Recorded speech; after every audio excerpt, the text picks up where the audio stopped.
Magandang hapon mga ka-vibes, araw ng Miyerkules ngayon, January 7, 2026 at narito tayo ngayon sa Basilica of the Immaculate Conception dito sa Batangas City kung saan ngayong araw nga ay magsisimula ang mga pagdiriwang kaugnay sa kapistahan ng Batangas City na mangyayari yan sa January 15 at January 16. Ngayong araw ay unang araw ng nobena sa karangalan ng Santo Niño ng Batangan at ngayong araw nga nakatakdang magkaroon ng prosesyon at fluvial procession sa Kalumpang River.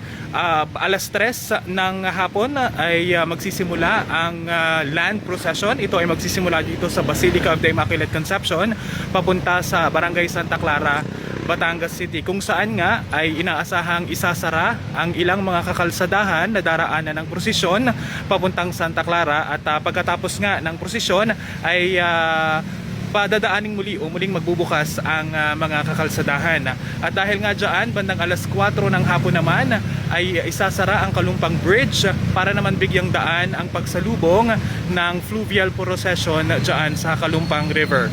Dahil dyan mga ka-vibes, kung kayo po ay dadaan dito sa bahagi ng Batangas City, lalo na dyan sa may Kalumpang Bridge, asahan po ang trapiko at ang matinding lagay ng trapiko once na naisara na ang mga kakalsadahan at magkakaroon din ng rerouting ng mga PUJ. So yung mga pampublikong sasakyan na dumadaan dito sa Kalumpang Bridge ay inaasahang gagamit ng mga rerouting lanes. Para sa kompletong detalye at impormasyon ay maaari nyo pong puntahan ang TDRO Facebook page para sa estado ng mga kakalsadahan at tumutok dito sa GV 99.9 para naman po sa live updates natin at gagawin nating coverage dito sa gagawing prosesyon ngayong hapong ito. DJ Joey Boy po, nag-uulat mula dito sa Batangas City.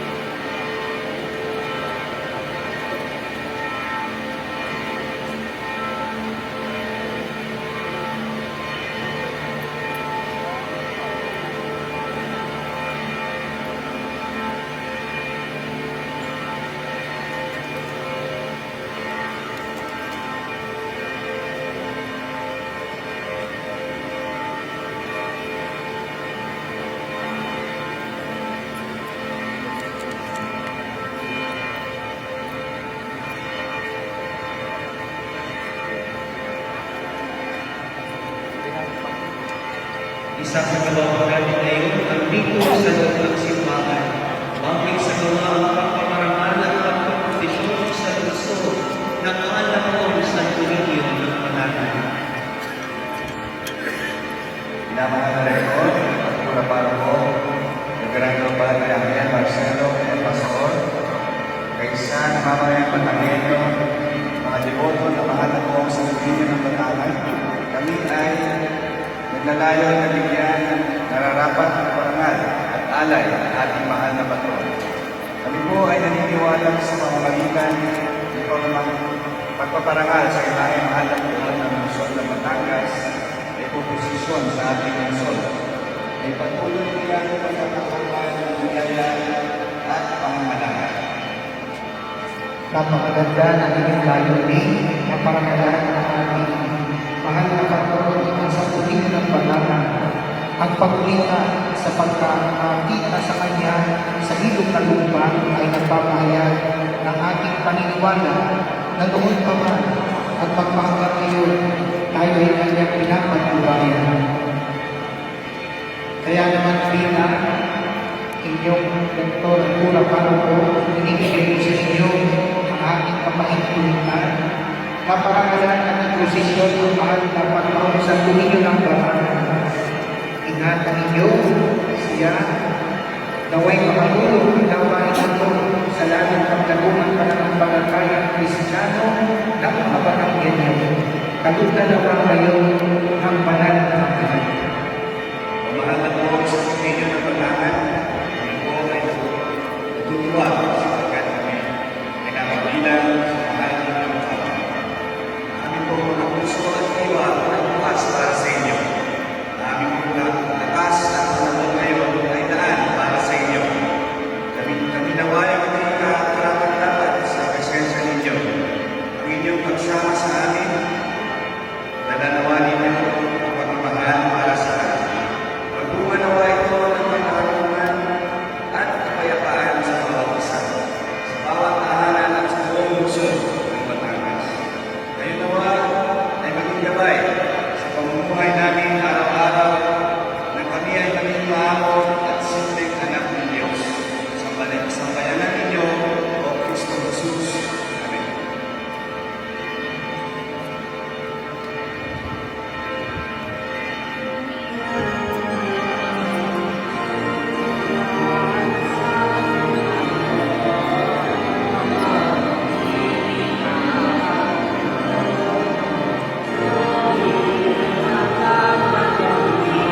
Diyan pala yun.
Mga ka-vibes, pasado alas 3 na ng hapon at nandito tayo ngayon sa Basilica of the Immaculate Conception kung saan magsisimula na nga ang gagawing prosesyon ng mahal na poong Santo Niño ng Batangan.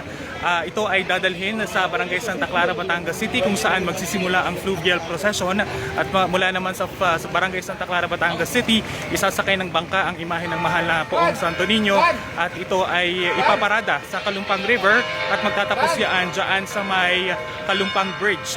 Kaya naman inaasahan na sa mga oras na ito ay magsisimula ng isara ang mga kakalsadahan na dadaanan ng prosesyon at ang Kalumpang Bridge naman mamayang alas 4 ng hapon. Sakay ng sasakyan ang imahe ng mahal na poong Santo Niño kasama si Congresswoman Beverly Rosa Valle de Macuja at si Batangas City Mayor Marvin Marino at ang team ABD. Susundan niyan ng mga deboto at inaasahan na matatapos ang naturang gawain pasado alas 5 ng hapon. Ang gawain ito ka-vibes ay tungkol pa rin sa nalalapit na pagdiriwang ng Batangas City Fiesta sa January 15 at January 16 at ngayong araw nga magsisimula ang unang araw ng nobena para sa karangalan ng mahal na poong Santo Niño ng Batangan. Mula dito sa Basilica of the Immaculate Conception sa Batangas City, ako po ang inyong DJ Joey Boy, nag-uulat para sa GB 99.9, Your Good Vibes.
Mag-alas 4 na ng hapon mga ka-vibes, dumating na dito sa Barangay Santa Clara, Batangas City ang imahe ng mahal na poong Santo Niño.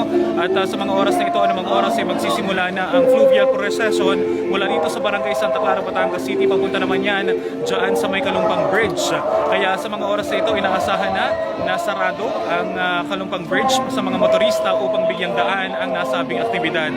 Sakay ng bangkang iyan, ang imahe ng mahal na poong Santo Niño, kasama pa rin ang mga miyembro ng lokal na pamahalaang panlalawigan ng Batangas sa pangunguna ni Congresswoman Beverly Rose Abaya de Macuja at ni Batangas City Mayor Marvin Panino. Kasama rin si Father Angel Pastor, ang kura paroko ng Basilica of the Immaculate Conception.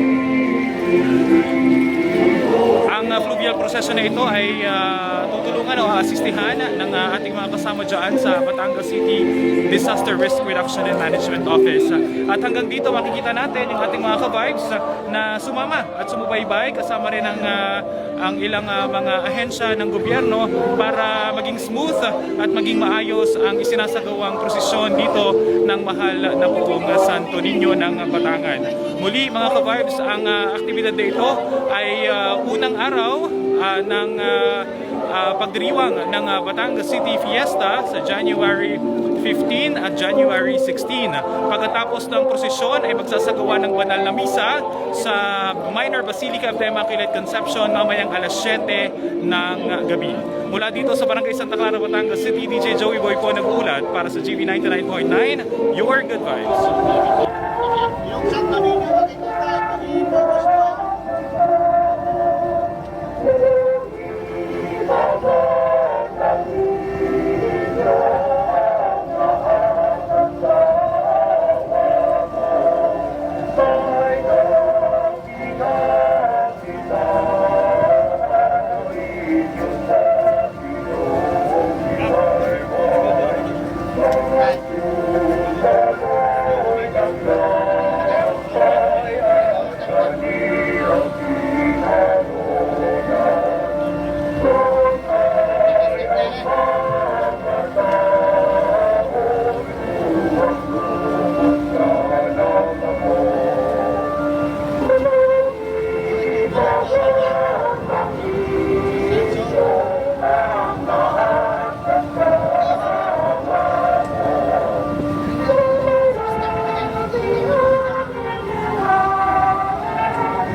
Alas 4:30 na ng hapon mga ka-vibes at sa kasalukuyan ay naririto na sa Batangas Bay ang imahe ng mahal na poong Santo Niño ng Batangan.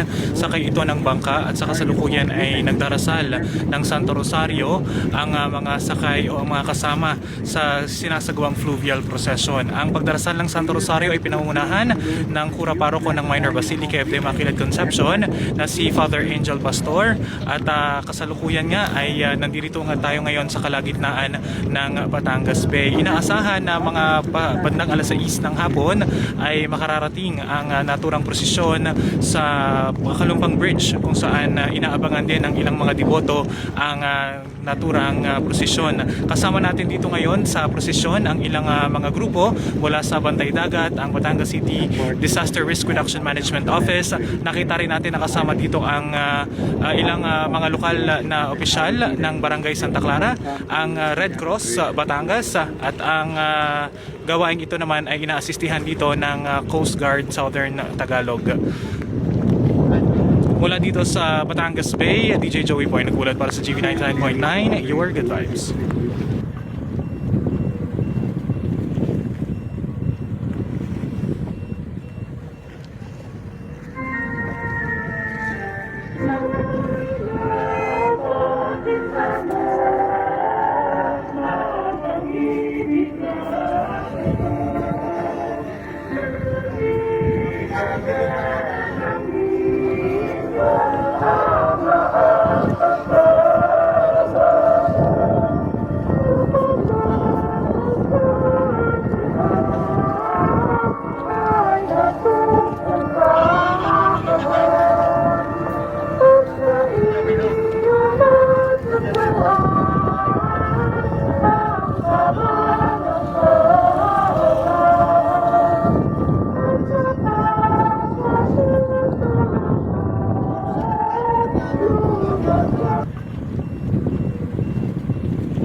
Mga ka-vibes, 5:38 in the afternoon at tayo ngayon ay naririto na sa bahagi ng Kalumpang Bridge dito sa Batangas City at nakikita natin na nag-aabang na ang ilan pang mga deboto na naghintay sa pagdating ng prosesyon dito sa bahagi ng Kalumpang River.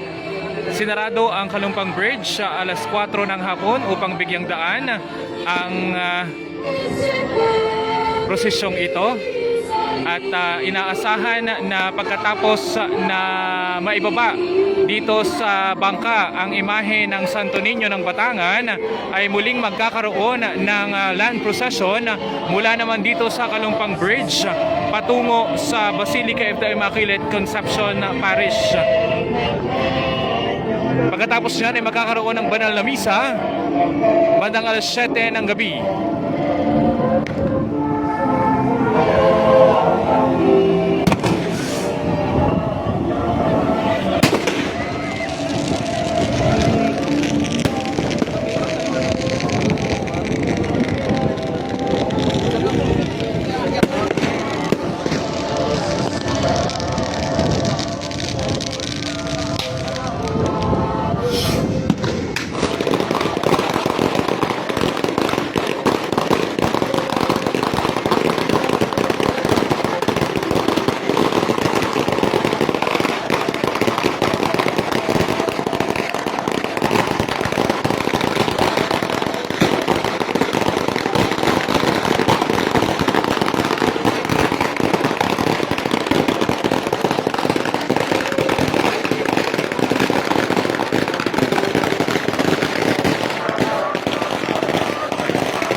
kasalukuyan nasa aking likuran ang mga kabataan na nagsasayaw ng dalit sa mahal na pong Santo Niño. Ang prosesyong ito mga ka-vibes ay dire-diretso na hanggang sa Basilica of the Immaculate Conception at pagkatapos nga niyan ay magkakaroon ng misa alas 7 ng gabi. DJ Joey Boy po nag-uulat para sa GV 99.9. Your good vibes.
Nasali na ako sa mga hindi na kayo.